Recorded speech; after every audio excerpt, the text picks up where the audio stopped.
Welcome. இது நம்ம mass development media channel. இன்றைக்கி ரொம்பவே ஒரு முக்கியமான பதிவை பற்றி தான் பார்க்க போகிறோம். என்ன அப்படின்னு கேட்டிங்கன்னா, எஸ்பிஓவில் அதுவும் ஒரு ரொம்ப முக்கியமான ஒரு பதிவுங்க. என்னன்னு கேட்டிங்கன்னா, இந்த மாதிரி ஒரு கண்டிஷன் போடுறதுக்கு காரணம் முழுக்க நாம் மட்டும்தான். அது எல்லாத்தையும் குறை சொல்ல ஒரு சில பேர்னால.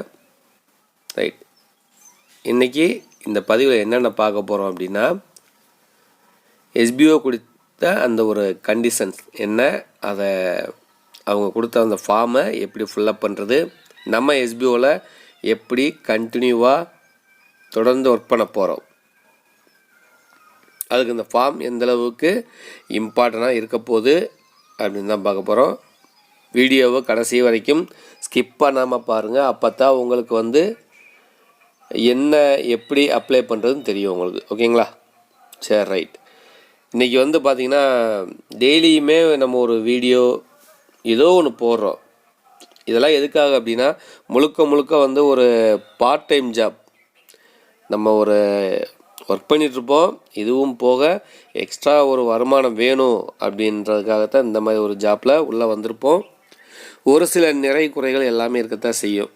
ஏன்னா நம்ம எல்லா ஒரு கம்பெனிலையும் சரிதான், ஏதோ ஒரு குறை, ஏதோ ஒரு பிரச்சனை, அதை சால்வ் பண்ணுறதுக்கு ஒரு சின்ன பிரேக் எல்லாமே இருக்க தான் செய்யும். இப்போ எஸ்பிஓ ஒரு 5 மாதம் முடிஞ்சு 6 மாதம் ஆக போகுது பிரேக் விட்டு. இப்போ அவங்க ஸ்டார்ட் பண்ண போகிறாங்க. அதுக்கான ஒரு ஃபார்ம் தான் இது. பார்க்கலாமா? ஓகேங்களா? வாங்க உள்ளே போகலாம் வீடியோக்குள்ளே. ஃபஸ்ட்டு உங்கள் லாகின் பேஜில் இந்த மாதிரி தான் ஷோ ஆகும். எப்பயுமே நம்ம லாகின் பண்ணுவோம் இல்லைங்களா, எஸ்பிஓ போர்ட்டல். அதில் போய் லாகின் பண்ணிட்டு உங்களுடைய ஸ்டாஃப் ஐடி பாஸ்வேர்டு கொடுத்து சப்மிட் பண்ணிங்க. சப்மிட் பண்ணிவிட்டு முன்னாடி ஷோவாகும் எத்தனை பேர் ஓகே கொடுத்துருக்காங்க, எத்தனை பேர் ரிஜெக்ட் ஆகியிருக்காங்க. அதாவது எனக்கு எஸ்பிஓவில் ஒர்க் பண்ண விருப்பம் இல்லை, இந்த கண்டிஷனுக்கு என்னால் ஒத்துக்க முடியாது அப்படின்ட்டு நல்லா 1 by 1 அந்த சைடில் அந்த குட்டி பாக்ஸ் ஒன்று இருக்கும் லெஃப்ட் சைடில், இங்கிலீஷ் ஆர் தமிழ்லேயே இருக்கும். நீங்கள் 1 by 1 படித்து டிக் பண்ணுங்கள்.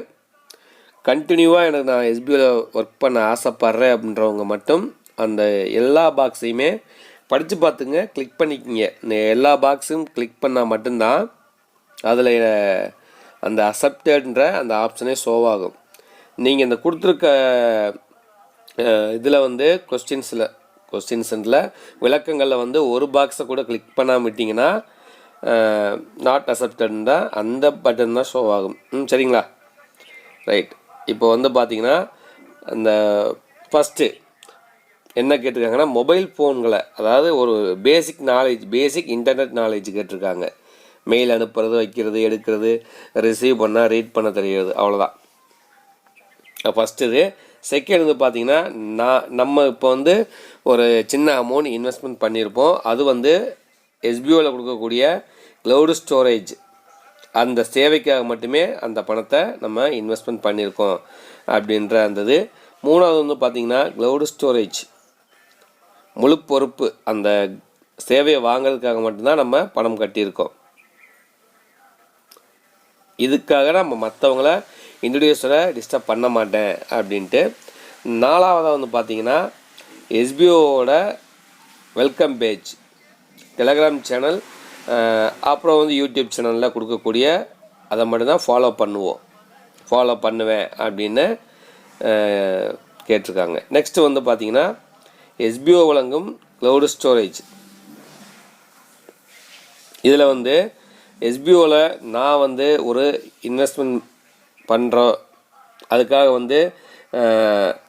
அதில் நான் எஸ்பிஓவில் பங்குதாரர் அல்லது ஸ்டாண்டர்டாக ஒரு எஸ்பிஓவில் பங்குதாரர் ஆக முடியாது. அதுக்காகத்தான் அந்த மாதிரி ஒரு ஆப்ஷன் கேட்டிருக்காங்க. நெக்ஸ்ட்டு ரைட், எஸ்பிஓவில் கொடுக்கக்கூடிய அந்த டெலகிராம் சேனலில் வெல்கம் பேஜில் கொடுக்கக்கூடிய விஷயங்களை புரிஞ்சு கொண்டு அந்த மாதிரி அதை ஃபாலோ பண்ணுவேன். இதனால் என்னுடைய இன்ட்ரடியூசரையோ இல்லை எஸ்பிஓ சம்மந்தப்பட்ட யாரையுமே நான் டிஸ்டர்ப் பண்ண மாட்டேன் அப்படின்ட்டு. நெக்ஸ்ட்டு வந்து பார்த்திங்கன்னா, நான் எஸ்பிஓ பற்றி தேவையில்லாத தவறான செய்திகளை வந்து பார்த்திங்கன்னா வெளியிட மாட்டேன் அப்படின்ட்டு. எந்த ஒரு தளத்திலும் ஆதாரம் இல்லாமல் வெளியிட மாட்டேன். அப்படி வந்து வெளியிட்டாங்கன்னா என் மேலே தக்க நடவடிக்கை எடுக்கலாம் அப்படின்ட்டு அந்த ஒரு கொடுத்துருக்காங்க. நெக்ஸ்ட்டு வந்து பார்த்திங்கன்னா, நம்ம கட்டின அந்த ஒரு சேவைக்காக கட்டின பணத்தையோ அல்லது இப்போ வித்ட்ரா ஏதோ டவுட்ஸ் இருந்துச்சுன்னா எஸ்பிஓவோட sbotvm@gmail.com என்ற அந்த ஜிமெயில் அட்ரஸ்க்கு மட்டுமே தெரிவிக்க வேண்டும். நம்ம இன்ட்ரடியூசரை டிஸ்டர்ப் பண்ணக்கூடாது அப்படின்ட்டு. நெக்ஸ்ட்டு வந்து பார்த்திங்கன்னா, வேலை செய்யும்போது நம்ம எஸ்பிஓவில் ஒர்க் பண்ணும்போது எஸ்பிஓ என்ன சொல்கிறாங்களோ அதை மட்டும் ஃபாலோ பண்ணுவேன். அதாவது புரிஞ்சுட்டு ஃபாலோ பண்ணுவேன்.